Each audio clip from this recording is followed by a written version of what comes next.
All right. Thought I'd show you a couple of Bibles just fixing to, ship out, and one's going to be picked up. Two of them here. And these are both have some unique things about them. But the best thing about them is that they are both repeat customers, This one he came to pick up his Bible. Then while he came to pick it up, he lives local, he brought another one in and said, here's the next one to do. This one's, it's in fair shape. I'd say the paper's, a little yellowed with time. And I think that's based on how it was stored, if it was in the elements or if it was in an air-conditioned house the whole time, who knows. But it's a little weathered. In fair shape otherwise, a little bit of a repair on the text block. But this one had a 1/2-inch yap going around it. Almost everything has raised hubs. I'm working on one right now that the customer wanted no raised hubs, no stamping. And so that's what we do.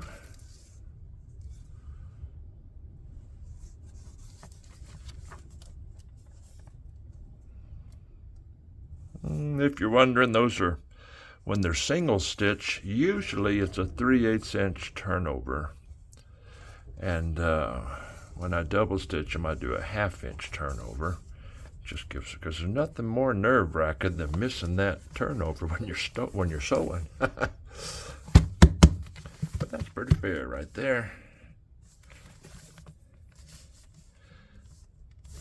I've had this Bible a little over a week. I just can't recollect, though. I did some repairs on the text blocks, but it was real minimal.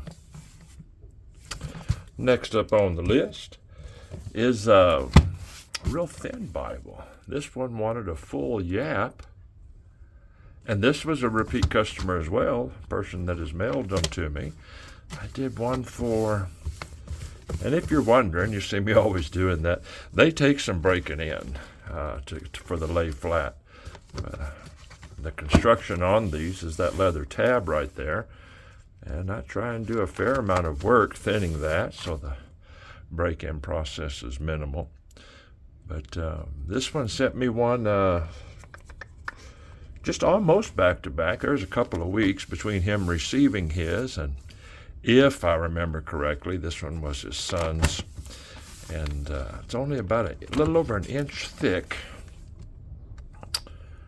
And unless told otherwise, they always get 5 raised hubs. And this one here is a full yap. To me, a full yap is just, it's not that it comes together and just barely meets, but there's a little bit of overage. And it'll be that way. Get it straight all the way around.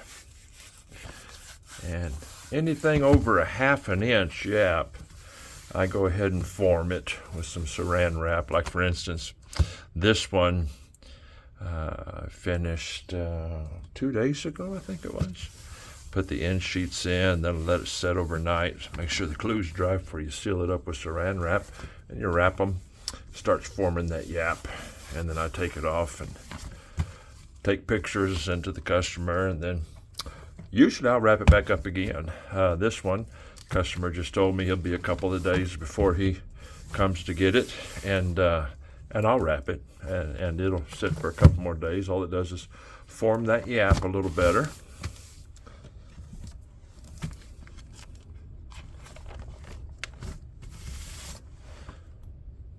Not too shabby.